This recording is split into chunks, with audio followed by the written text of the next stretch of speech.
का भी आगमन, जिनका आशीर्वाद हमारी शक्ति है, जिनके ही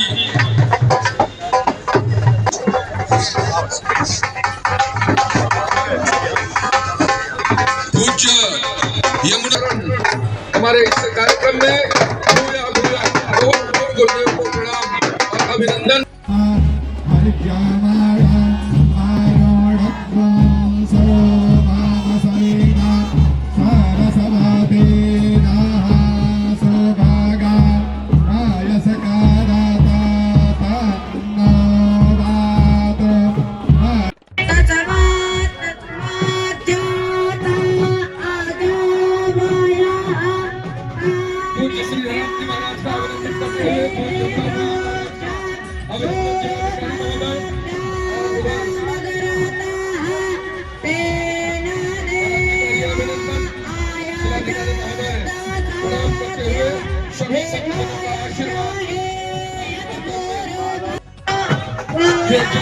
महोदय ने प्रथम पुरुष महर्षि भारद्वाज की प्रतिमा पर अपने श्रद्धा के सुमन अर्पित किए।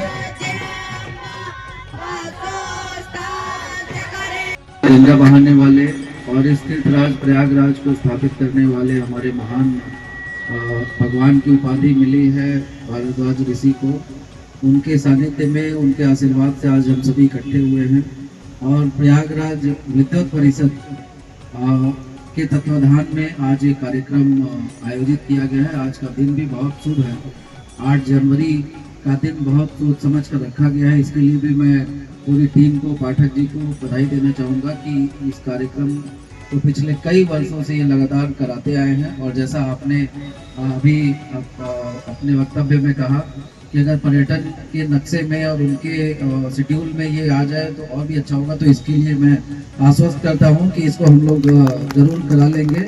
और ये प्रयागराज की पहचान के लिए और प्रयागराज का जो ऐतिहासिक और धार्मिक इतिहास रहा है उसके लिए अति आवश्यक भी है। आज हमारे बीच में सारे परम पूज्य संत लोगों का आशीर्वाद मिला और मैं चाहूँगा कि आप सब लोग ऐसे ही आशीर्वाद बनाए रखें। अभी माघ मेला बहुत ही सुंदर तरीके से आप सभी लोगों के आशीर्वाद से आगे बढ़ रहा है और लोगों में बड़ा उत्साह भी है। तो आप लोग के आशीर्वाद के साथ मैं हमारे बीच में महंत यमुनापुरी जी महाराज, आपका अभी आशीर्वाद प्राप्त हुआ। घनानंद जी महाराज का अभी आशीर्वाद प्राप्त हुआ।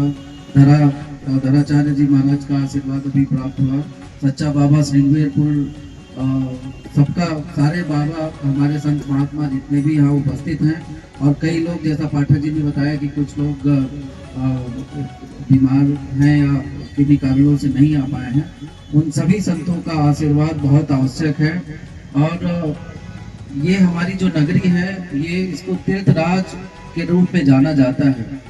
और महाकुंभ तो अपने आप में एक अविस्मरणीय और बहुत ही ऐसा समय होता है जब पूरा विश्व यहाँ पर इस धरती, इस पावन धरती पर आना चाहता है। अभी हम लोगों ने देखा पिछले महाकुंभ में 66 करोड़ से ज़्यादा लोग यहाँ पर आए और उन्होंने माँ गंगा यमुना त्रिवेणी संगम में स्नान करके आशीर्वाद लिया।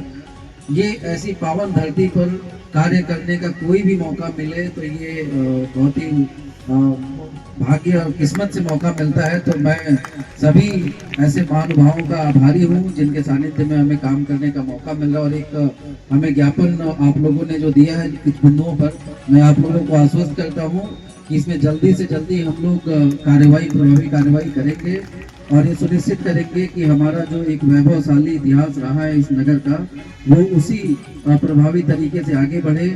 चाहे वो पर्यटन के नक्शे में हमें जो बिंदु अभी आप बता रहे थे, हमारे जो पंचकोशीय क्षेत्र है उस क्षेत्र में बहुत सारे हमारे ऐसे तीर्थ स्थल हैं जिनमें महाकुंभ के समय पे भी बहुत सारा काम हुआ और जो कुछ बचे काम है उसको हम लोग आगे बढ़ाएंगे और ये सुनिश्चित करेंगे कि हमारे इस प्रयागराज की महिमा और गरिमा ऐसे ही भारद्वाज मुनि के आशीर्वाद से और आप सभी संतों के आशीर्वाद से आगे बढ़ता रहे। बहुत बहुत धन्यवाद।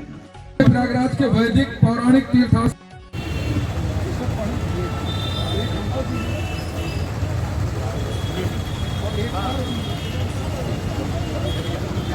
निम्बार्काचार्य जी के यहाँ से भी हैं महाराज जी, तो सबको मेरा ओम नमो नारायण। और हमारे बहुत ही सरल चित्त उज्जवल की ओर से दिया गया है जिसमें प्रयागराज के 5 कोस के क्षेत्र में मांस मदिरा का सार्वजनिक उपयोग बंद हो, इसका ये प्रस्ताव है। माननीय जिलाधिकारी महोदय से अनुरोध है कि इस प्रस्ताव को माननीय मुख्यमंत्री जिलाधिकारी महोदय ने प्रथम गाय पुरुष महर्षि भारद्वाज की प्रतिमा पर अपने श्रद्धा के सुमन अर्पित किए।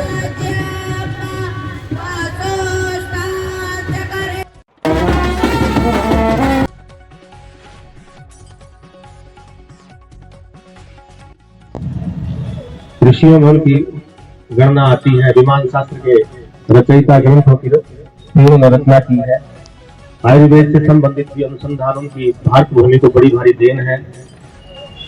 10,000 विद्यार्थी उस समय भारद्वाज आश्रम में महर्षि भारद्वाज जी के सानिध्य में शिक्षा ग्रहण किया करते थे। तो यह हमारा प्रयागराज का गौरव है और हम सब उन दिव्य महर्षि की उन परम ऊर्जा को शत शत नमन करते हैं। और भारद्वाज संहिता में उत्तराखंड में 40,000 विद्यार्थी एक पंक्ति में पाठ किए हैं संहिता का, ऐसा उल्लेख है। और यह आदर्श जहां गंगा, यमुना, सरस्वती अंतर्वाह्य कलमशों को पावन बनाने की क्षमता आज भी जिनके अंदर निहित है, उस प्रयाग की गरिमा की प्रशंसा वाणी से नहीं की जा सकती। देखिए, प्रयागराज के प्रथम ज्ञात पुरुष के रूप में महर्षि भारद्वाज जाने जाते हैं। आज हम सभी यहाँ पे इकट्ठे हुए हैं उनका जो जन्म तिथि है उसको सेलिब्रेट करने के लिए। प्रयागराज विद्वत परिषद ने बहुत ही जो ज्ञानी लोग हैं, संत लोग हैं, उनको भी इकट्ठा किया, जो प्रयागराज के वैभवशाली इतिहास के बारे में और इसका जो पुराना महत्ता रही है उसके बारे में चर्चा परिचर्चा करने के लिए, और इसको आज के समय में कैसे हम आगे बढ़ा सकते हैं, हम लोग क्या प्रयास कर सकते हैं, इसके बारे में चर्चा हुई।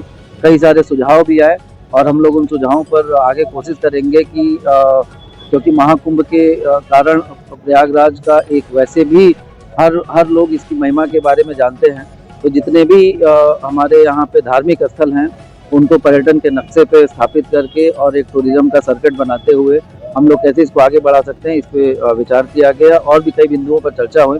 तो मुझे पूरा भरोसा है कि आगे आने वाले समय में सारी बातों पे हम लोग गंभीरता से अमल करेंगे। भारद्वाज जी प्रयागराज में कल्पवास की विधि के पोषक थे। नित्य नैमित्तिक कर्मानुष्ठान गंगा यमुना के तट पर जप, हवन, संध्या, स्नान, देवता की पूजा, वैश्वली और आतिथ्य, इन्हीं सत्कर्मों के द्वारा देवताओं की आराधना करके मानव देवत्व को प्राप्त करता है। ये व्यवस्था सनातन धर्म की है। उसकी सिद्धि भारद्वाज जी के सानिध्य में प्रयागराज में संगम के तट पर हम लोग एक मास करते हैं। यहाँ पुराणों की गाथाएं, संहिताओं के विमर्श, वेद मंत्रों के उच्चारण और वेदों की विधि से अपने जीवन में अमल, ये व्यवस्था करने के लिए प्रयागराज गंगा का तट है, इसी का नाम कल्पवास है। आज परंपरागत रूप से प्रयागराज विद्वत परिषद के माध्यम से विगत वर्षों की भांति इस वर्ष भी महर्षि भारद्वाज जी, जो कि हमारे प्रयागराज के आदि महर्षि हैं, और इस भारद्वाज आश्रम से लेकर के और संगम तक यह एक उनके स्मृति में एक शोभा यात्रा निकाली जाती है। तो इस वर्ष भी सभी प्रतिष्ठित आश्रमों के साधु संत महात्मा उपस्थित हुए और काशी प्रयागराज विद्वत परिषद के सभी अधिकारी रहे, हमारे जिलाधिकारी महोदय आए यहाँ, और यह यात्रा पिछले वर्षों की भांति इस वर्ष भी बहुत धूमधाम से मनाई जाएगी। अभी एक विज्ञापन दिया है हम लोगों ने डीएम साहब को कि जिसमें संगम को केंद्र मान करके और 5 कोस तक गंगा जी के किनारे और यमुना जी के किनारे और जिधर काशी की तरफ जा रही है दोनों नदियां मिल करके, और पूरे जैसे ये अपना आलोपी बाग है, तारागंज है, जो बिल्कुल एकदम संगम से नजदीक वाले जितने वो हैं, उन सब में मांस मदिरा आदि का जो दुकानें हैं उन पर प्रतिबंध लगे और डीएम साहब ने इसको शायद स्वीकार किया है। वो इसको माननीय मुख्यमंत्री योगी आदित्यनाथ जी के समक्ष ये प्रस्ताव जाएगा। उस पर वहां से हमें पूर्ण विश्वास है कि इसमें पूरी कार्रवाई होगी और ताकि प्रयागराज की जो धार्मिकता है, जो प्रयागराज तीर्थों का राजा है, तो इसकी गरिमा भी पूरी तरीके से होनी चाहिए। ये हम ही लोगों को इस पर विचार करना होगा और पूर्ण आशा है कि वहां से मुख्यमंत्री जी के वजह से हमें इसका पूरा समाधान मिलेगा।